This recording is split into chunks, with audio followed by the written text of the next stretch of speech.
সমবেত ভক্তবৃন্দের চরণে আমার কোটি কোটি প্রণাম। বাংলায় একটা কথা আছে, কাকে দিয়েছে রাজা পাঠ। আজকে আমার অবস্থাটা ঠিক সেরকম। গীতার সর্বশ্রেষ্ঠ অধ্যায় পঞ্চদশ অধ্যায়, সর্বশ্রেষ্ঠ অধ্যায়। 3টি অধ্যায় খুব গুরুত্বপূর্ণ, তার মধ্যে এটি অন্যতম। এই পঞ্চদশ অধ্যায় তথা পুরুষোত্তম যোগের দেখবেন শেষ যে শ্লোকটি রয়েছেন, শেষ যে মন্ত্রটি রয়েছেন, সেখানে ভগবান এই গীতার একটা পরিচয় দিলেন। এই অধ্যায়টি একটি পরিচয় দিলেন। সেখানে কি বললেন? ইতি গুচ্ছ তমং শাস্ত্রম। এই অধ্যায়টাকে একটা শাস্ত্র বলে দিলেন ভগবান। এই পঞ্চদশ অধ্যায়কে ভগবান বললেন ইতি গুচ্ছ তমং শাস্ত্রম, মানে এই অধ্যায়টা শুধু অধ্যায় নয়, একটা শাস্ত্র। তাহলে একটা শাস্ত্র অধ্যায় করতে গেলে একটা মানুষের জীবন কেটে যায়। কত গুরুত্বপূর্ণ অধ্যায় বলুন তো।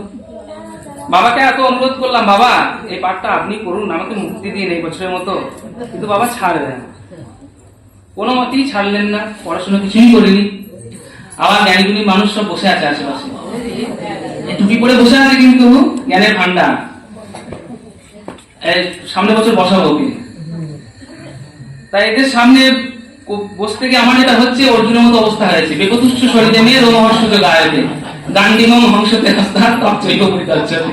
গলা শুকিয়ে যাচ্ছে, হাত থেকে গান্ডিম খসে পড়ে যাচ্ছে, নিজের অস্ত্র, মহাস্ত্র, ব্রহ্মাস্ত্র সব হারিয়ে গেছে। এখন যতটুকু গড়ায় আর যতটুকু আমরা সহ্য করতে পারেন, আমাদের সহ্য শক্তি চলুক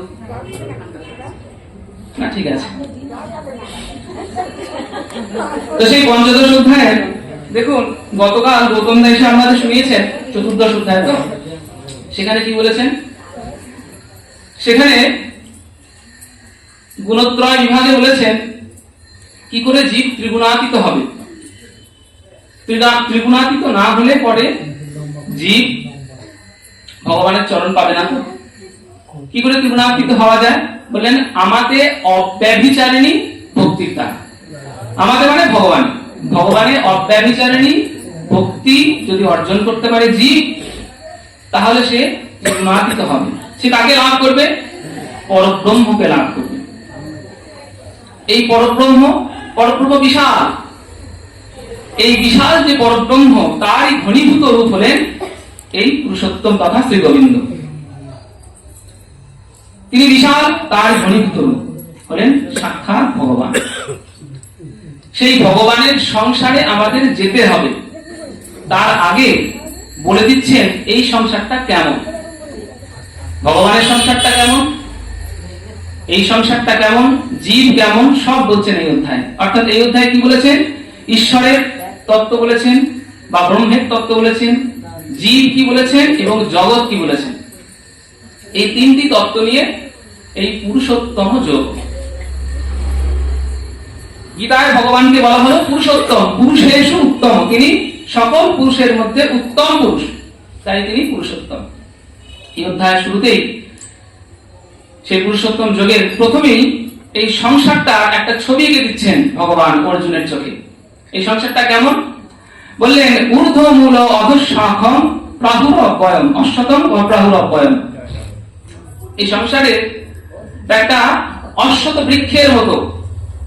অশ্বত বৃক্ষ দেখবেন বহুদিন বাঁচে, সহজে মরে না, কিন্তু অল্প যত্নেই গাছটা রেখে যায় আর বহুদিন বেঁচে থাকে, হাজার হাজার বছর ধরে বেঁচে থাকে।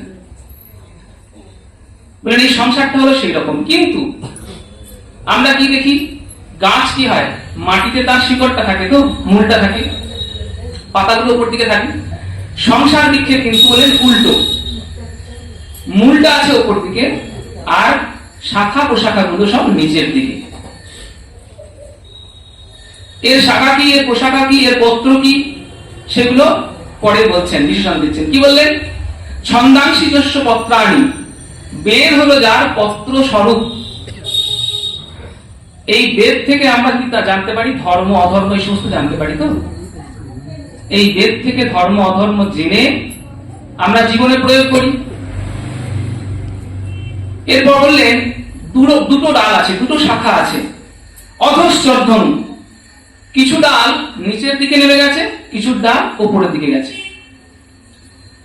যারা বৈদিক ধর্ম পালন করেন, যারা পুণ্যের পথে থাকেন, সৎ পথে থাকেন, তাদের কোথায় জন্ম হয়? তাদের মনুষ্য লোকে জন্ম হয়, দেব লোকে জন্ম হয়। আর যারা বৈদিক ধর্ম আচরণ করেন না, পালন করেন না, তারা কি করে? তারা সর্বতভাবে ওই নিকৃষ্ট জনিতে জন্মগ্রহণ করেন, পশু জনিতে জন্মগ্রহণ করেন, ইতর জনিতে জন্মগ্রহণ করেন। তাই বললেন এই যে অশ্বত্থ বৃক্ষ, এই অশ্বত্থ বৃক্ষের এই যে ডালগুলো দেখছো না, কিছু ডাল উপরের দিকে, মানে এরা সব দেব জনিতে জন্মগ্রহণ করেছে, আর কিছু ডাল নিচের দিকে, মানে এরা ইতর জনিতে জন্মগ্রহণ করেছেন। আর কি বললেন? বললেন এই গাছটা বেঁচে থাকতে গেলে তো জল দরকার। জলটা কি? বললেন গুণ প্রবৃদ্ধা, সত্য রজ তম, এই তিনটি গুণরূপ জল এই গাছটাকে বাঁচিয়ে রাখে। আর কি বললেন? বললেন আরো কিছু এর কচি কচি পাতা আছে, সেগুলো কি? বললেন বিষয় প্রভাব। কি কি? রূপ রস শব্দ গন্ধ স্পর্শ আদি, এই যে বিষয়, পঞ্চ বিষয়, এগুলো হলো কচি কচি পাতা।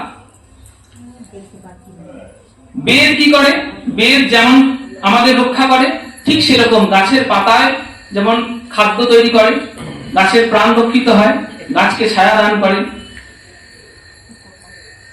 আর এই যে কচি কচি পত্রগুলো, এরা কি করছে? এরা কিন্তু সর্বতভাবে আমাদের বিপর্যয় ডেকে আনছে। কেন?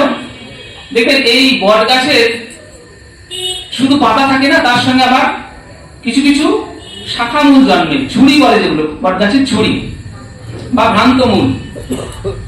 এই মূলগুলো গাছটাকে টেনে মাটির দিকে ধরে রেখে দেয়। বট গাছ তো বিশাল হয়, ঝড় আসবে, ঝঞ্ঝা আসবে, সেখান থেকে রক্ষা পাওয়ার জন্য কি করে?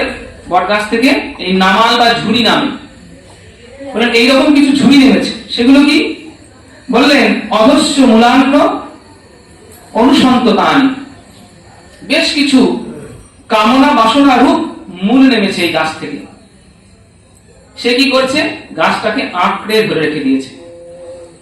এই গাছটা কিন্তু কোনো মতেই মুক্তি নাই। মুক্তি কি করে পাবে? কি করে তার সদ্গতি হবে? বলেন একটাই উপায়। সেটা কি? বললেন সুবৃহ মূল অসঙ্গ শস্ত্রেণ দৃঢ় চিত্তা।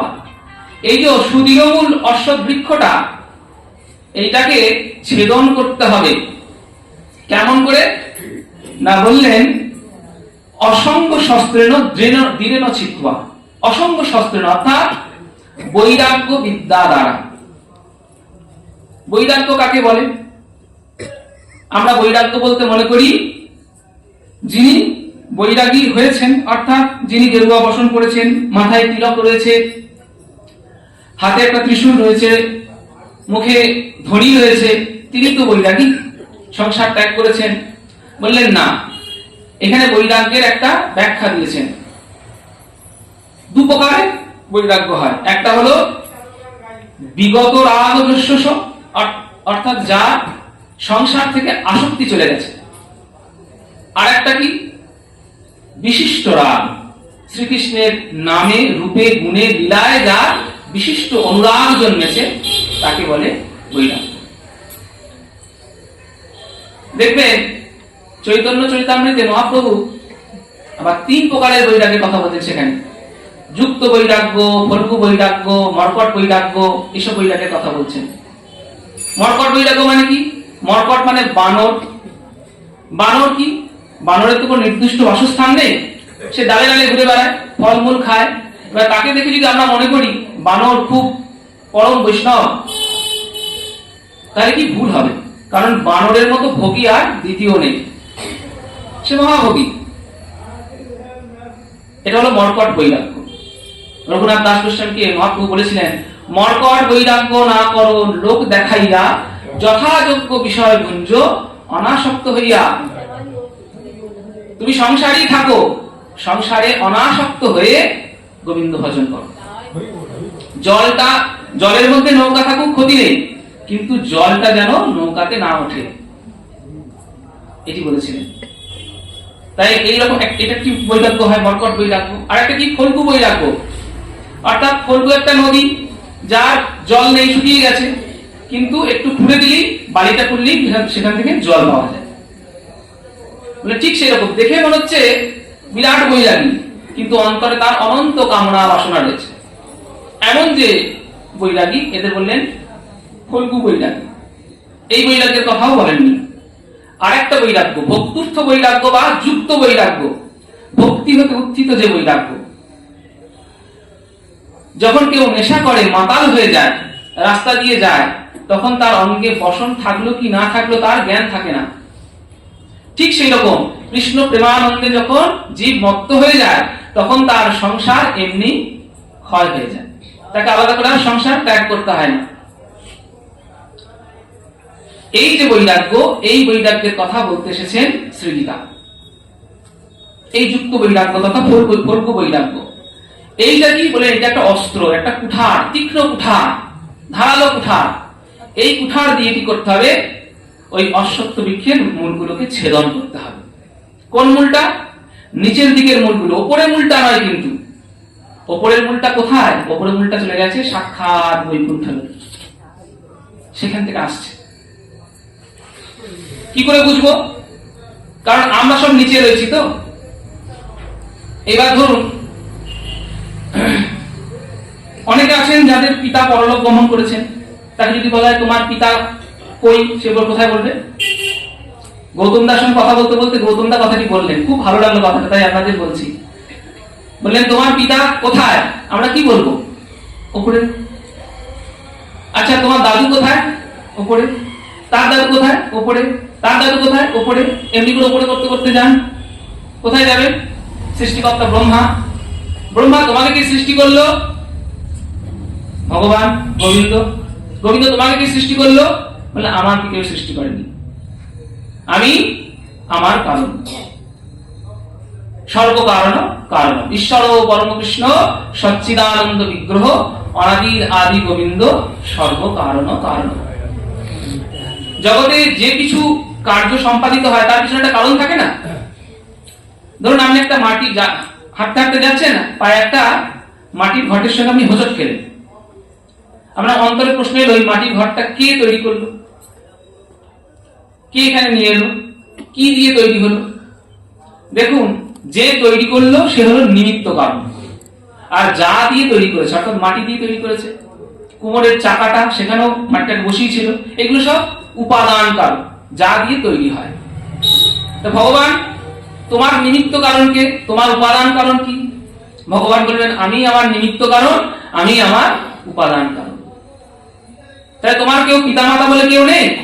তাহলে ওই যে নন্দ বাবা, মা যশোদা, দেবকী মা, এরা কারা?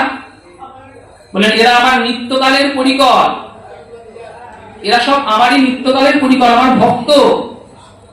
আমি যখনই লীলা করতে চাই এদের সঙ্গে করে নিয়ে যাই, এরা আমার সন্ধিনী শক্তির পরিকর। দেখুন, যখনই ভগবান যান, যখন খেলা করেন, খেলা করতে গেলে যখন মেলায় গিয়ে সব মেলার পশারি বসে, কি করে?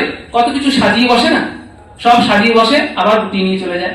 ঠিক সেই রকম ভগবান এসে সেজে বসেন, আবার গুটিয়ে নিয়ে চলে যান অন্য ব্রহ্মাণ্ডে, যেখানে তার লীলা হচ্ছে। ভগবান নিত্য, ভগবানের লীলাও নিত্য। ভগবান এখন কোনো না কোনো ব্রহ্মাণ্ডে লীলা করছেন, নিত্য লীলা করছেন। কোনো না কোনো ব্রহ্মাণ্ডে এখন দাপর যুগ চলছে, কোনো না কোনো ব্রহ্মাণ্ডে এখন বৈবস্বত মন্বন্তরের অষ্টবিংশতি দাপর চলছে, সেখানে ভগবান তার লীলা করছেন। তো সেইখানে এই সবাই রয়েছেন, সেখানে লীলা করছেন। পিতা মাতা 16 কলা পূর্ণ হলো, পিতায় গুরুদেব এসে হাজির হলেন। এবার কি হয় দেখুন,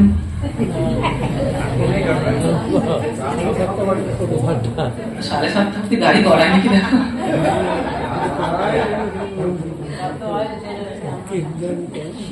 এইবার দেখুন, ভগবান সর্বতভাবে সেই ভগবানকে সেই পরমেশ্বর গোবিন্দকে যদি পেতে হয়, তাহলে কি বললেন? সর্বতভাবে এই বৈরাগ্যকে আশ্রয় করো। এই বৈরাগ্যকে আশ্রয় করে ওই সুদৃঢ় মূল, ওই সুদৃঢ় মূল অশ্বত্থ বৃক্ষের মূলগুলি সব ছিন্ন করো। তাহলে কি হবে? বললেন তাহলে আস্তে আস্তে তুমি এই সংসারের মোহমায়া থেকে মুক্ত হয়ে যিনি শরণ্য সেই গোবিন্দকে অন্বেষণ করবে, এবং গোবিন্দ অন্বেষণই জীবনের আমাদের মূল লক্ষ্য। কিন্তু আমাদের এই মোহ মায়া সহজে তো যায় না। বাবা একটা খুব সুন্দর গল্প বলেন, এই সংসারে এসে এমন ভাবে আমরা জড়িয়ে পড়ি, সহজ কিন্তু এই আমাদের মোহ মায়া যায় না। একবার শ্রী গোবিন্দ অর্জুনকে নিয়ে বেরিয়েছেন, বেরিয়ে জগতে ভক্ত দেখাবেন বলে বেরিয়েছে। ঘুরতে ঘুরতে এক গ্রামে গেছেন, সেখানে একজন শ্রেষ্ঠী আছেন, বণিক আছেন, খুব বড় লোক। তার ঘরে গিয়ে বলছেন আমাদের একটু আশ্রয় দেবে গো। সঙ্গে সঙ্গে দূর দূর করে তাড়িয়ে দিয়েছে। বলে তোমাদের নাম জানি না, ধাম জানি না, গোত্র জানি না, কোনো পরিচয় নাই, তোমাদের কোনো ঠাঁই নেই, বেরিয়ে যাও বলে তাড়িয়ে দিলেন। গোবিন্দ খুব আশীর্বাদ করলেন তাকে, তোমার আরো অনেক ধন হোক, তোমার অনেক ঐশ্বর্য হোক। তারপর আবার ঘুরতে ঘুরতে ঠিক ওই গ্রামের প্রান্তে একটা ভাঙা কুটিরে একজন ভজন করছেন, সেই গরিবের গৃহে গিয়েছেন। বলছেন তোমার ঘরে একটু এই রাতটা কাটাবো, একটু আশ্রয় হবে? বলে হ্যাঁ, অহৌভাগ্য, আমার কি সৌভাগ্য, আমার ঘরে আপনাদের চরণ ধুলি পড়েছে। বসালেন, পরম যত্নে সারা রাত্রি তাদের সেবা করলেন। কিছুই তো নেই, বাড়িতে একটা গাভী ছিল, তার দুধ দিয়ে ভক্ত ভগবানের সেবা করলেন। এরপর সকাল যখন হয়েছে চলে যাচ্ছেন ভগবান, কি বলছেন? বলছেন তোমার ওই গরুটা মরু বলে চলে গেল। অর্জুন বলছেন ঠাকুর, এ তোমার কি রকম খেলা, এ তোমার কেমন লীলা? যে তোমায় আশ্রয় দিল না, ভালোবাসলো না, তাকে তুমি বললে তোমার অনেক হোক, আর যে তোমাকে এত আদর করলো, যত্ন করলো, তার তুমি একমাত্র অবলম্বন, সেটা কেড়ে নিচ্ছ। বললেন হ্যাঁ। বলছে কেন? না বললেন ওই যে ধনবান লোকটি দিয়ে গিয়েছিলাম না, ওর এখনো এই জগতের মোহমায়া মুক্ত হয়নি, এখন অনেক আসক্তি আছে। যাতে সে আসক্তি আরো ভোগ করে, তার যাতে তৃষ্ণা মেটে, বিষয় তৃষ্ণা যাতে মেটে, সেজন্য তাকে বললাম তুমি আরো বিষয় ভোগ করো। আর এর সব মিটে গেছে, শুধু একমাত্র ওই গরুটার প্রতি সামান্য আসক্তি রয়েছে। ওইটা মরে গেলেই ও 16 আনার মনটা আমাকে দিয়ে দেবে, তাই ও বন্ধন নাশ করলাম। তাই ঠিক সেই রকম বললেন, সেই যে ভগবত লোকে যাব, ভগবত লোকে যাওয়ার জন্য যোগ্য হতে হবে। তো গোবিন্দ লোকে প্রবেশের জন্য আমাদের যোগ্যতা অর্জন করতে হবে। ধরুন আপনি সূর্য লোকে যাবেন, তো সূর্য লোকে যেতে গেলে সূর্যের মতো হতে হবে, চন্দ্র লোকে যেতে গেলে চন্দ্রের মতো হতে হবে। এখন বিজ্ঞানীরা চন্দ্রযান পাঠাচ্ছে না, চন্দ্রযান 1, 2, 3, 4 প্রসব পাঠাচ্ছে, বারবার পাঠাচ্ছে আর ব্যর্থ হচ্ছে, বারবার পাঠাচ্ছে আর ব্যর্থ হচ্ছে। কেন? ওই যাকে পাঠাচ্ছে তাকে চাঁদের মতো হতে হবে, তবে গিয়ে থাকতে পারবে, নাহলে হবে না। ঠিক সেরকম ভগবানের লোকে যদি যেতে হয়, তাহলে সেই ভগবানের যে ভক্তের যে গুণগুলো থাকতে হবে, ভগবানকে সেবা করবেন তো সেই সেবকের গুণগুলো থাকতে হবে। কি সেই গুণ? সেইগুলি তুলে ধরলেন পরের শ্লোকে। কি বললেন? নির্মাণ মোহা জিত সঙ্গ দোষা আধ্যাত্ম নিত্যা বিনিবৃত কামা দ্বন্দ্ব বিমুক্তা সুখ দুঃখ সঙ্গই গচ্ছন্তি অমূঢ়া পদ অপয়ন্ত। বললেন নির্মাণ মোহ, অর্থাৎ যার সমস্ত মান অভিমান মোহ সব দূর হয়ে গেছে, এটা একটা লক্ষণ। যতক্ষণ অন্তরে অভিমান আছে ততক্ষণ পর্যন্ত কিন্তু গোবিন্দ ভজন হয় না। কেন না? বললেন অভিমানং সুরাপানং গৌরবং শুদ্ধ রৌরবং প্রতিষ্ঠা সুকরি নিষ্ঠা ত্রিণীতপ্তা হরিং ভবে। যদি শ্রীহরিকে ভজনা করতে যাও, তাহলে প্রথমে এই 3টে বিষয় ত্যাগ করেছো। অভিমান, কিসের অভিমান? রূপের অভিমান, ধনের অভিমান, জনের অভিমান, মানের অভিমান, অর্থের অভিমান, বিত্তের অভিমান, শক্তির অভিমান, যত রকমের অভিমান হয়, বলেন এই অভিমানগুলো ত্যাগ করে এসো। কেন? বলেন অভিমানটা মদ্যপানের মতো, অভিমানম সুরাপানম। মদ্যপায়ীর কোন গতি আছে? কোন গতি নাই। অভিমানম সুরাপানম গৌরবম শুদ্ধ গৌরবম। যদি গৌরব বোধ থাকে, আমার মতো রূপবান বা আমার মতো রূপবতী জগতের দ্বিতীয় কেউ নেই, আমার মতো বংশমর্যাদা জগতে আর তৃতীয় কারণ নেই, এটা যদি গৌরব থাকে, এটা কি বলে? শুদ্ধ গৌরবম। একদম গৌরব নরকে টেনে নিয়ে যায়, কৃষ্ণ ভজন করতে দেয় না। প্রতিষ্ঠা আসলে নিষ্ঠা। যদি অন্তরে প্রতিষ্ঠা পাওয়ার ইচ্ছা থাকে, লোকে আমার নাম করুক, যশ করুক, কীর্তন করুক, আমাকে প্রণাম করুক, এই অন্তরে যদি সুপ্ত বাসনা থাকে, বললেন কি? বললেন শুকরি বিষ্ঠা তুল্য। শুকরের বিষ্ঠা যেমন অপবিত্র, স্পর্শ করলে গঙ্গা স্নান করতে হয়, ঠিক সেই রকম বলেন এইগুলো ত্যাগ করে আসতে হয়। ভজন করতে গেলে আগে এগুলো ত্যাগ করে আসতে হয়। তাই সর্বতভাবে কি বললেন? নির্মাণ মহা হয়ে যাও, সমস্ত মোহ থেকে তুমি মুক্ত হয়ে যাও। আর কি? জিত সঙ্গ দোষা, অর্থাৎ আসক্তি রহিত হয়ে যাও। তোমার কোনো কিছুতেই যেন আসক্তি না থাকে, কোনো কিছুতেই যেন আসক্তি না থাকে। আসক্তি বড় ভয়ঙ্কর জিনিস। এটি কেমন করে হয়? আসক্ত মানুষের সঙ্গ করলে এটা হয়। বিষয়ীর সঙ্গ করলে মলিন হয় মন, মলিন চিন্তে কৃষ্ণের না হয় স্মরণ। ধায়ত বিষয়ান পুংস সঙ্গস্তেষু উপজায়তে, সঙ্গাৎ সংজায়তে কামো, কামাৎ ক্রোধবি জায়তে, ক্রোধাৎ ভবতি সম্মোহ, সম্মোহাৎ স্মৃতি বিভ্রম, স্মৃতি ভ্রংসাৎ বুদ্ধিনাশো, বুদ্ধিনাশাৎ প্রণশ্যতি। বিষয়ী সঙ্গ করলে কি হয়? দেখুন, ওই বিষয়ের চিন্তা হলো, ওই বিষয়টা পাওয়ার জন্য অন্তরে লোভ হলো। আমার কুড়ে ঘর ছিল, কি করে একটু দালান বাড়ি হবে, দালান ঘর হলো। এবার একতলা থেকে কি করে দুতলা হবে, কি করে আমি টাইলস বসাতে পারবো, কি করে ক্রিস্টানটা রং করতে পারবো, কি করে ফ্রিজ আসবে, কি করে এসি বসাবো, এমনি করে কামনা বাড়তে বাড়তে থাকে, কামনার আগুন বাড়তে বাড়তে থাকে। কি হয়? যদি না পারি, মানুষের তো একটা সীমা আছে, যখন সে পারে না, অসমর্থ হয়, তখন কি হয়? তখন সে ভুল পথ অবলম্বন করে, লোক ঠকায়, প্রতারণা করে, তার পতন হয়ে যায়। কি হয়ে যায়? কামাৎ ক্রোধবি যায়, অন্তরে ক্রোধ জন্মে যায়। ক্রোধাৎ ভবতি সম্মোহ, সম্মোহ কি হয়? সম্মোহাৎ স্মৃতি বিভ্রম। সে যে নিত্যকালের শ্রীহরির দাস, সে যে কৃষ্ণ ভক্ত, সে ভুলে যায়। স্মৃতি ভ্রংসাৎ প্রণশ্যতি, এবং স্মৃতি যখন ধ্বংস হয়ে যায়, তার মৃত্যু হয়ে যায়, তার পতন হয়ে যায়। তাই বললেন সর্বতভাবে তুমি অনাসক্ত হয়ে ভজন করো। আর কি বললেন? আধ্যাত্ম নিত্যা, অর্থাৎ আধ্যাত্ম পথের পথিক হবে। তুমি ধর্মাচরণ করবে, তোমার স্বরূপটি কি জানবে, ভগবান কি জানবে, ওসব জেনে কি হবে? জীবন একটাই উপভোগ করে নি, জানি না ক বছর বাঁচবো, ভালো করে খেয়ে টেয়ে একটু বেঁচে নি, বিশ্বাস আছে নাকি কাল কি মরে যেতে পারি, ভালো করে বিষয় ভোগ করে নি। বললেন না। কি বললেন? বললেন সর্বতভাবে যদি তুমি এই বিষয় কোটি কোটি জন্ম ধরে তুমি ভোগ করে আসছো, এখন মানুষ হয়েছে বলে যেমন ভোগ করছো, এর আগেও তুমি বিষয় ভোগ করেছো। কখন? কি এ মানুষ পশু পাখি কুলে জন্মিয়ে, অথবা কীট পতঙ্গে। কখনো আমি মানুষ হয়ে এসেছি, কখনো পশু পাখি হয়েছি, কখনো কৃমিকীট হয়ে এসেছি। যখন যে জনিতে এসেছি, সেই জনিতেই আমার সংসার হয়েছে, বিষয় হয়েছে, আমি ভোগ করেছি। এই বিষয় কিন্তু আমাকে গোবিন্দচরণ দেয়নি। এই বিষয় যখন সর্বতভাবে ত্যাগ করতে পারবো, তখনই আমার মনটা গোবিন্দচরণ অভিমুখী হবে। বাবা একটা গল্প বলেন না, যে একটা কই মাছ জল থেকে উঠে আসছে। তুমি কোথায় যাচ্ছ গো? বলছেন আমি সুখ সরোবরে যাচ্ছি, সুখের সন্ধানে সুখ সরোবরে। ডাঙার দিকে উঠে আসছে, বলে উঠে এসো না। কেন? বললেন আমি যে কই মাছ, বলছে আমি যে জলে থাকি না, এই মাছেদের পরিবার বড়ই হিংস্র পরিবার। তারা কি করে? মাছের মা মাছের সন্তানকে খেয়ে নেয়, বড় হিংসা।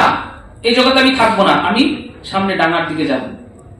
তুমি যত ডাঙার দিকে উঠে আসবে, তোমার মৃত্যু ত্বরান্বিত হবে। তুমি যে জল থেকে উঠে এসেছিলে, সেই জলে ফিরে যাও। কেন মা ছুটে আসছে? সুখের সন্ধানে। এই সুখ আমরা সবাই চাই, বিভিন্ন ভাবে সুখটা চাই। কি করে?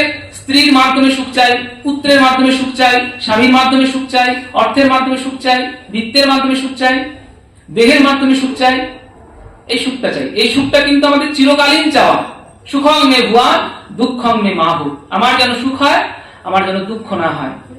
একটা পিঁপড়ে থেকে শুরু করে সেই সৃষ্টিকর্তা ব্রহ্মা পর্যন্ত সবারই এই একটাই চাওয়া, আমার যেন সুখ হয়, আমার যেন দুঃখ না হয়। এই জগতে কাউকে যদি বলা হয় দুঃখ নেবে, এক ঝুড়ি দুঃখ দেবো নেবে, কেউ বলবে না নেবো। কিন্তু এক বিন্দু সুখ দেবো নেবে, বলে হ্যাঁ, ছুটে চলে আসবে সুখ নেওয়ার জন্য। তাই আমরা সর্বতভাবে ছুটে আসি, আমরা চির সুখ পিপাসু। এবং তার জন্য কি করি? তার জন্য এই কামনা বাসনার শৃঙ্খলে জড়িয়ে পড়ি। এখান থেকে আমাদের মুক্তি নেই। আমরা আধ্যাত্ম বিদ্যা অনুসরণ করি না। আমি কে, আমার দুঃখ কেন, কি করলে দুঃখ যাবে, এ জানার আমার ইচ্ছা নেই। এ জানার ইচ্ছা একমাত্র ভক্তের হয়।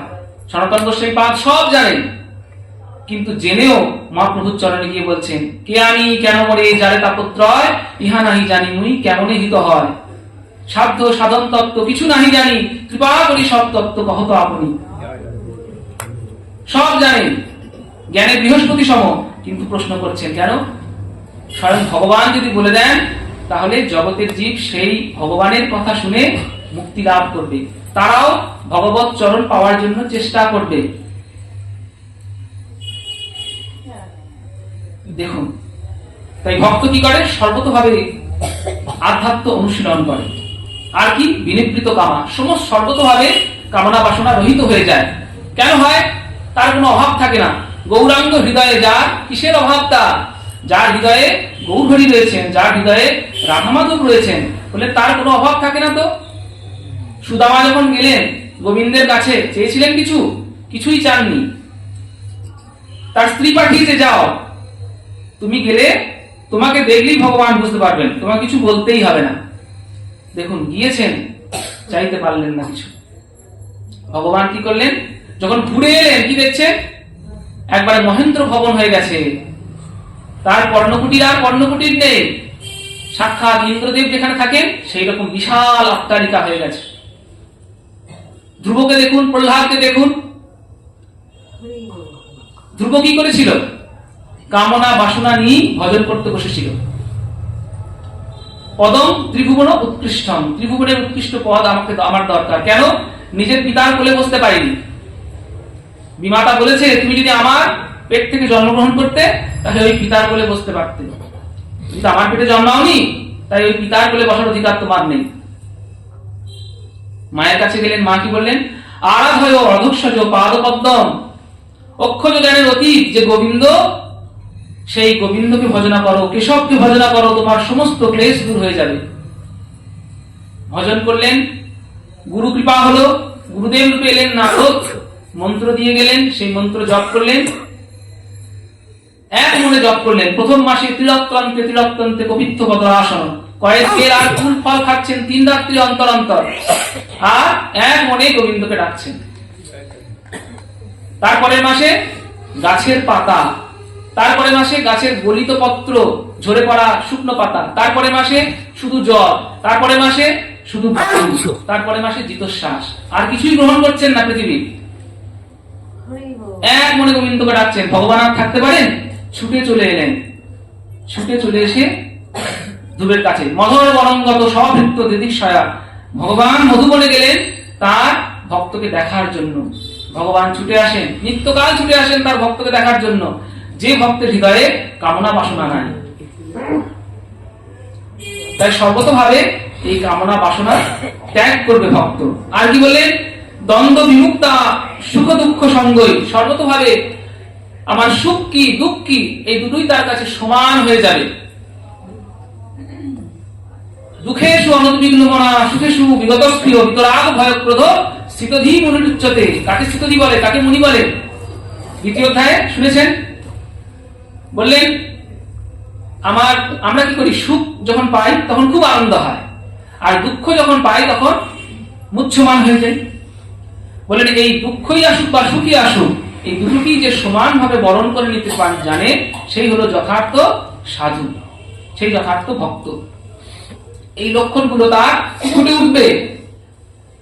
এই রকম যখন ভক্ত হবে, বলেন তারাই কি করবে? ভগবানের পরম পদ পাওয়ার জন্য চেষ্টা করবে। কোন পরম পদ? যে পরম পদে গেলে আর ফিরে আসতে হয় না। কি বললেন? যদ্গত্বা ন নিবর্তন্তে তদ্ধাম পরম মম। যেখানে গেলে আর ফিরে আসতে হয় না, সেই পরম ধামে এরাই যেতে পারে। সেই পরম ধাম অসত মা সদ্গময়, তমসমা জ্যোতির্গময়, মৃত্যুর মা অমৃতঙ্গময়। বলে সেই অমৃতময় লোকে তাদের যাত্রা হয়। এই জললোক থেকে তারা সেই অমৃতময় লোকে যেতে পারে। সেই অমৃতময় লোকটা কেমন, তার বর্ণনা দিলেন ভগবান। নতদ ভাসয়ত সূর্য ন শশাঙ্ক ন পাবক। সেখানে সূর্য ওঠে না, সেখানে চন্দ্র ওঠে না, সেখানে আগুনের কোনো খেলা নেই, কিন্তু আলো আছে। কি আলো? ভগবানের অঙ্গজ্যোতি। ভগবানের অঙ্গজ্যোতিতে গোলক বৈকুণ্ঠ আলোকিত হয়ে যায়। সেই লোকের কথা বলছেন ভগবান। সেই লোকে তাদের যাত্রা হয়। সেখানে গেলে আর জীবকে ফিরে আসতে হয় না। আর না হলে যেখানেই যাব সেখান থেকে ফিরে আসতে হবে। আব্রহ্ম ভুবনাল্লোকা পুনরাবর্তিন অর্জুন বললেন, যেখানেই যাই না কেন, এই 14 ভুবনের যেখানেই যাই না কেন, পুনরায় আমাদের কিন্তু ফিরে ফিরে আসতে হবে। পুণ্য বলে যদি 70 লোক অব্দি যায়, আবার ফিরে আসতে হবে। ঘিনে পুণ্যে মর্তলোকম বিশন্তি।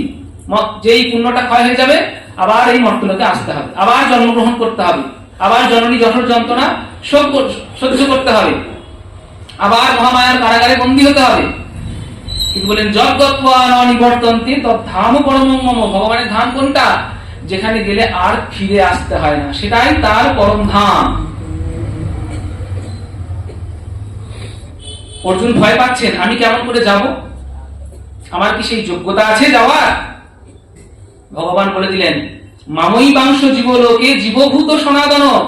অর্জুন, তুমি আমার সনাতন অংশ, তুমি আমারই একজন, তুমি আমার নিজজন।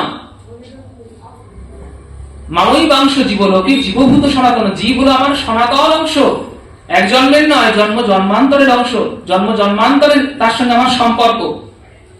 কি সম্পর্ক? ভগবানের অনন্ত শক্তি, অনন্ত শক্তির মধ্যে 3টে শক্তি প্রধান। বাবা বারবার বলেন, কি কি বলুন তো? অন্তরঙ্গা শক্তি, বহিরঙ্গা শক্তি, তটস্থা শক্তি। এই 3টে শক্তি প্রধান। অন্তরঙ্গা শক্তিতে কি হয়? গোলক বৈকুণ্ঠে খেলা হয়, লীলা হয়। বহিরঙ্গা শক্তিতে সৃষ্টি স্থিতি লয় হয়। আর যেটা শক্তি পড়ে থাকলো তটস্থা শক্তি, এই অন্তরঙ্গাও নয়, বহিরঙ্গাও নয়, অর্থাৎ জলেও নয়, ডাঙাও নয়, তটে রয়েছে।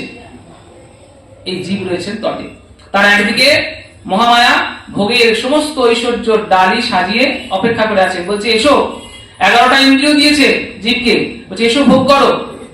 আর একদিকে ভগবান তার মোহন মুরলী বাজাচ্ছেন, বলছেন তুই আমার সন্তান, তুই আমার দিকে আয়। জীব পড়ে গেছে দোটানায়, কোন দিকে যাবে? ভগবান বলছেন, কেন কারাগৃহে আছিস বন্ধ, ওরে ওরে মূঢ়, ওরে অন্ধ। কেন কারাগৃহে আছিস বন্ধ, ওরে ওরে মূঢ়, ওরে অন্ধ। আমরা তো কারাগারে বন্দী আছি। মহামায়ার কারাগার 14 তলা কারাগার, উপরে 7 তলা, নিচে 7 তলা। যদি পুণ্য করি তাহলে উপরের দিকে, আর যদি পাপ কর্ম করি তাহলে নিচের দিকে। কিন্তু ভগবান ডাকছেন ওই মহাসিন্ধুর পার থেকে, ওই মহাসিন্ধুর পার থেকে কি সঙ্গীত ভেসে আসে। দেখুন, মহাসিন্ধুর পার থেকে নিত্যকাল ভগবান সেই মোহন মুরলী দিয়ে ডাকছেন যে আয়, আমার দিকে আয়।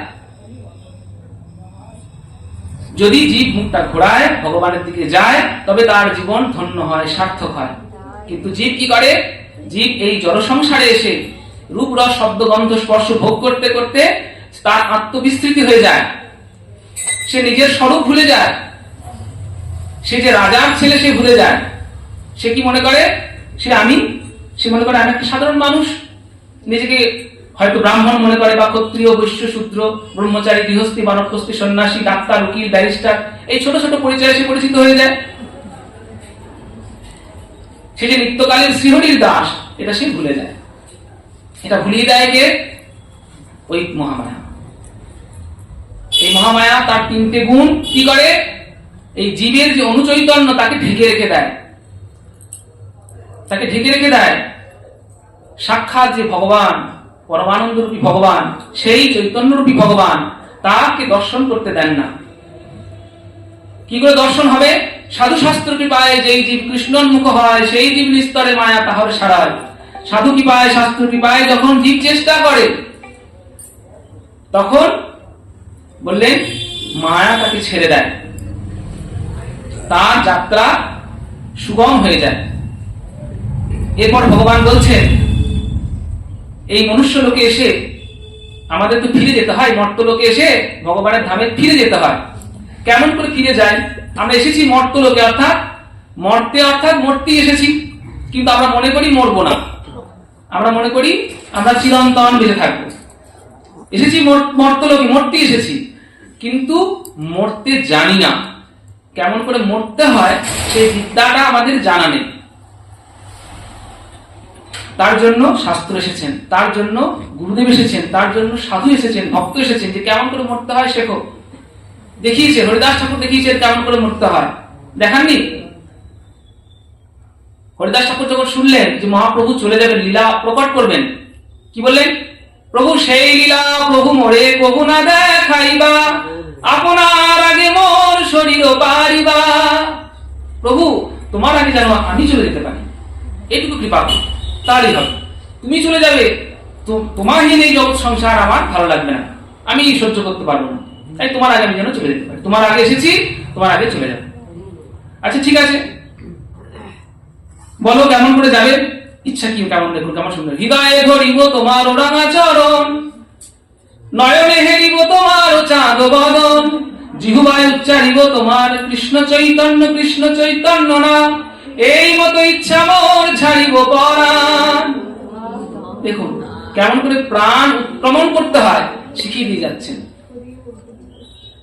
গীতা বলছেন, যখন জন্মেছ জাতস্যই ধ্রুবর মৃত্যু, ধ্রুবর জন্ম মৃতস্য চ, জন্ম যখন হয়েছে তোমার মৃত্যু তো হবেই। মৃত্যুকে কি বললেন? দেহান্তর প্রাপ্তি, একটা দেহ থেকে আর একটা দেহে গমন। জীবাত্মা একটা দেহ থেকে একটা দেহে যাবে। কেমন একটা উদাহরণ দিলেন, তৃণ জলৌ কবর। একটা যোগ যেমন একটা ঘাস থেকে আর একটা ঘাসে যায়, নতুন ঘাসটাকে শক্ত করে ধরে, পুরনো ঘাসটাকে ছেড়ে দেয়, আবার তৃতীয় ঘাসটাকে ভালো করে ধরে, দ্বিতীয় ঘাসটাকে ছেড়ে দেয়। ঠিক তেমনি করে একটা ঘাস থেকে আর একটা ঘাসে সে যায়। এখানে কি বললেন এই অধ্যায়ে? বললেন আমাদের দেহ থেকে প্রাণবায়ুকে জম কেমন করে নিয়ে যায় জানেন তো? বলছেন বায়ু গন্ধা নিবাসয়া। আমাদের দেহ বৃক্ষ থেকে প্রাণবায়ুকে নিয়ে চলে যায় কেমন করে? যেমন করে ফুল থেকে বায়ু গন্ধ চুরি করে নিয়ে চলে যায়, ঠিক তেমনি করে আমাদের দেহ থেকে প্রাণবায়ুকে হরণ করে নিয়ে চলে যান।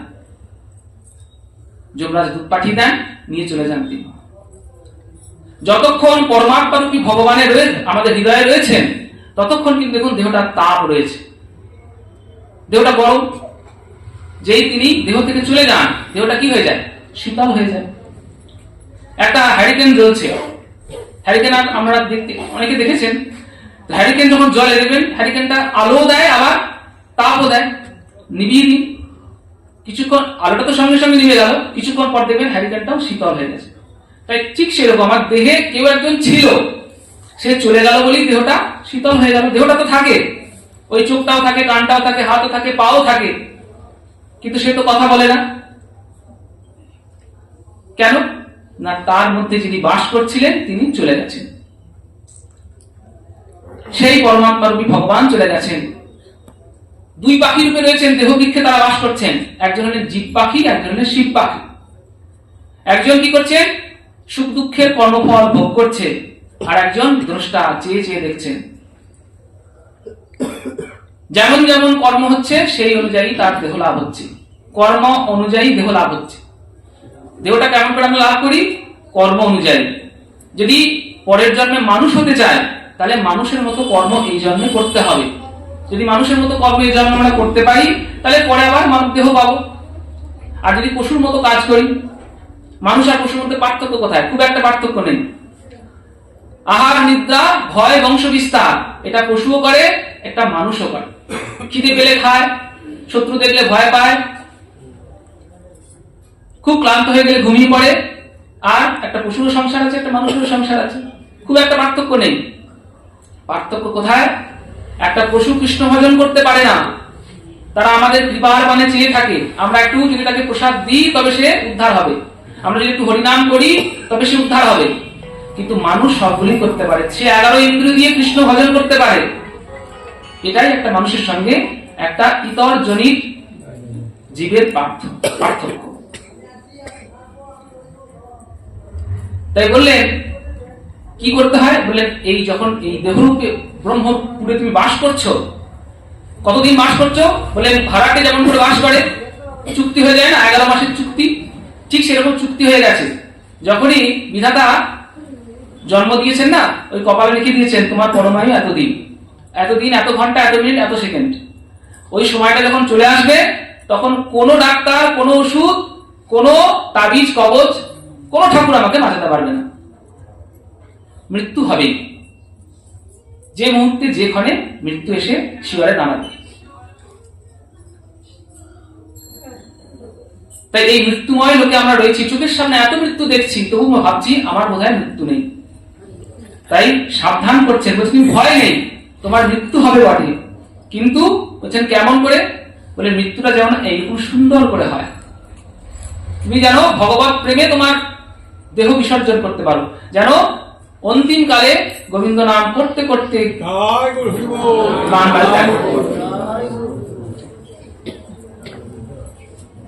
যেন প্রাণ ভরে গাইতে পারি ভজনিতাই গৌর রাধে শ্যাম জপ হরে কৃষ্ণ হরে রাম।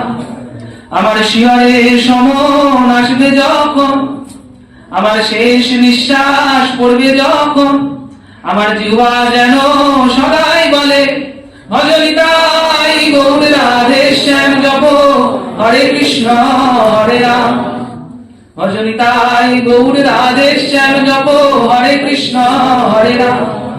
আমি সুখে কিংবা দুঃখে থাকি, আমি গৃহে বা জঙ্গলে থাকি, যেন প্রাণ ভরে গাইতে পারি ভজনিতাই গৌর রাধে শ্যাম জপ হরে কৃষ্ণ হরে রাম। ওই গুরু চরণ হিয়ায় ধরে যেন প্রাণ ভরে গাইতে পারি ভজনিতাই গৌর রাধে শ্যাম জপ হরে কৃষ্ণ হরে রাম। আমার যাওয়াটা যেন এমন সুন্দর হয়। তাই বলছি তোমার ভয় নেই, তুমি তো আমারই সন্তান, মামই বাংশ জীবলোকে জীবভূত সনাতন, তুমি আমার নিত্যকালের অংশ, এক জন্মের নয়, কোটি কোটি জন্মের অংশ। কিন্তু ভগবান আর জীবের মধ্যে একটা পার্থক্য আছে। কি পার্থক্য? বলেন ভগবান তিনি বিভু বিশাল, আর জীব হলো অণু। ভগবান কেমন? একটা বিরাট সমুদ্রের মতো, আর জীব হলো এক বিন্দু জল। ভগবান একটা বিরাট অগ্নিকুণ্ড, আর জীব হলো একটা তার স্ফুলিঙ্গ মাত্র। এই পার্থক্যটা তোমাকে বুঝতে হবে। এই পার্থক্যটা তুমি যদি বোঝো, তাহলে কি আমার সঙ্গে তোমার সম্পর্ক স্থাপিত হবে। আমরা রাজার ছেলে মেলায় গিয়ে হারিয়ে গেছি, হারিয়ে এক দস্যু দল চুরি করে নিয়ে চলে গেছে। এইবার দস্যুপুরীতে মানুষ হচ্ছি, দস্যুর বাড়িতেই থাকছি, সেখানেই খাচ্ছি, পড়ছি, বড় হচ্ছি। এমনি করতে করতে একদিন কি হয়েছে, সেই বনে একজন সাধু এসেছে, এসে বলছে বুঝতে পেরেছেন সে দেশের রাজা এই দস্যু ছেলেকে দস্যু সর্দার চুরি করে নিয়ে এসেছে, চিনতে পেরেছেন। রাজা তো চারিদিকে সর্বত্র ঘেরি দিয়েছেন যে আমার ছেলেকে যে আনতে পারবে তাকে আমি 1000 স্বর্ণ মুদ্রা দেব, কিন্তু বলতে পারছেন না সাধু। কি করছেন? সবার হাত দেখছেন, সবাই হাত দেখছে, দস্যু পুরীতে যত ছেলে আছে সবাই হাত দেখাচ্ছে, সাধু সবারই ভাগ্য বলে দিচ্ছেন। সে রাজার ছেলেও হাত দেখাচ্ছে, তার হাত দেখে আর কিন্তু তিনি বলছেন না, বলছে তোমার ভাগ্য পরে বলবো, এই বলে এড়িয়ে যাচ্ছেন। এমনি করতে করতে একদিন কেউ নেই, একান্তে পেয়েছেন, তখন বলছে শোনো তোমার ভাগ্য বলি, তোমার ভাগ্যের কথা বলছি, শোনো আমি যেটা বলবো বিশ্বাস করবে তো? বলে হ্যাঁ বিশ্বাস করবো। তখন পকেট থেকে একটা আয়না বের করেছে, আয়না বের করে বলছেন এই আয়নায় নিজের মুখটা দেখো, আর তুমি যাদের সঙ্গে খেলা করছো তাদের মুখগুলো দেখো, কোনো মিল পাচ্ছ? বলছেন না। তোমার রংটা কেমন? ফর্সা, সুন্দর, আর তোমার সঙ্গী সাথী সব কালো কালো, তাহলে তুমি এই দস্যুর সন্তান হতে পারো? কখনোই তুমি এই দস্যুর সন্তান নও। তুমি হলে এই দেশের রাজার ছেলে। আমি রাজার ছেলে? হ্যাঁ। আমাকে তাহলে আমার পিতার কাছে নিয়ে চলো। বললেন না, সেটা নিয়ে যেতে পারবো না। তাহলে কি? বলে তার জন্য তোমাকে পরীক্ষা দিতে হবে, তুমি তৈরি হও। কি? এই যে দস্যু সর্দার আছে না, তার সব লোক আছে, পাহারা দিচ্ছে, তাদের হারিয়ে যেতে হবে। কি করলেন? একে একে দস্যু সর্দার, তার সব পাহারাদার ছিল, তাদের সব পরাজিত করলেন। একজন তার বর্ণ কালো রং, একজন তার বর্ণ লাল রং, একজন তার বর্ণ সে সাদা। তিনজন কি পরাস্ত করলেন। পরাস্ত করে সাধু কি করলেন? তাকে নিয়ে চলে গেলেন সেই রাজার কাছে। রাজার কাছে নিয়ে গিয়ে রাজার কাছে দিয়েছেন। রাজার তো আনন্দের সীমা নেই। সাধু তুমি কি নেবে বলো, আমার ছেলেকে আমার কাছে ফিরিয়ে দিয়েছো। বলছে আমি কিছুই চাই না, তোমার এই মুখের হাসিটা দেখেছি, তোমার ছেলেকে তোমার কাছে ফিরিয়ে দিয়ে এটাই আমার চরম প্রাপ্তি। ঠিক সেরকম গুরুদেব আমাদের জীবনে আসেন। একটা রূপক গল্প। আমরা সংসার সমুদ্রে হারিয়ে গেছি। এইখানে হারিয়ে গিয়ে কি হচ্ছে? সত্য রজতম আমাদের ঘিরে ধরেছে। কি করে যাব? এই সত্য রজতম এই তিন গুণকে নাশ করে বন পেরিয়ে যেতে হবে সেই অমৃতময় লোকে। কে নিয়ে যাবেন? গুরুদেব এসেছেন, কৃপা করে তিনি নিয়ে যাবেন। তিনি সর্বতভাবে আমাদের সেই অমৃতময় লোকে নিয়ে যাবেন। যদ্গত্বান অনিবর্তন্তে তদ্ধাম পরম, সেই অমৃতময় লোক। এরপর ভগবান কি বললেন? এরপর ভগবান দুটি তত্ত্বের কথা বলছেন। একটা হলো এই জগৎ, খর, অক্ষর আর পুরুষোত্তম, এই তিনটি কথা বলেছেন। এই তিনটি বাবাই আমাকে খুব যত্ন করে বোঝাবেন, আমি খুব সংক্ষেপে বলছি। খর মানে এটা ব্যক্ত জগৎ, আর অক্ষর মানে অব্যক্ত জগৎ।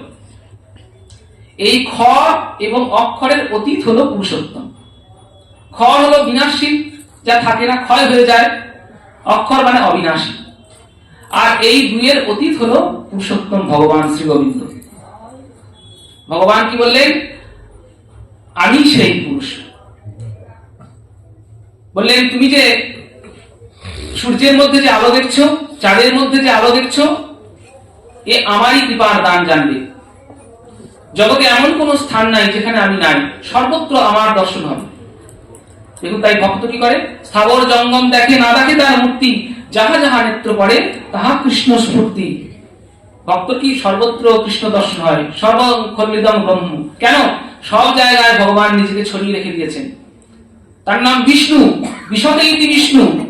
জগতে তিনি নিজেকে প্রবেশ করিয়েছেন। জগৎ সৃষ্টি করে জগতের কণায় কণায় নিজেকে প্রবেশ করিয়েছেন। আবার ব্যাপ্রতি ইতি বিষ্ণু, জগৎকে ব্যক্ত করে আছেন তিনি, তাই তিনি বিষ্ণু। তিনি জলে স্থলে অনলে অনিলে সর্বত্র রয়েছেন। আছো অনলে অনিলে চির নভ নীলে ভূধর সলিলে গহনে, আছো বিদ বিলাকায় জলদের গায় শশী তারকায় তপনে। সর্বত্র রয়েছে ভগবান। জলে স্থলে অনলে অনিলে অন্তরিক্ষে সর্বত্র ভগবান তার চিৎকণাকে ছড়িয়ে দিয়েছেন। বিষ্ণুময় জগৎ সর্বম, এটা যখন ভক্ত জেনে যায় তখন সর্বতভাবে সে সাহসী হয়ে যায়। সে জানে আমার অন্তরে ভগবান রয়েছেন, আমার বাইরে ভগবান রয়েছেন, আমার আবার ভয় কিসের? চিত্রকেতু রাজার সামনে মৃত্যু এসে দাঁড়িয়েছেন, সাক্ষাৎ মৃত্যু। বলছেন দাঁড়াও, আমি একবার শুধু ভগবানকে শেষবারের মতো ডেকে নিই।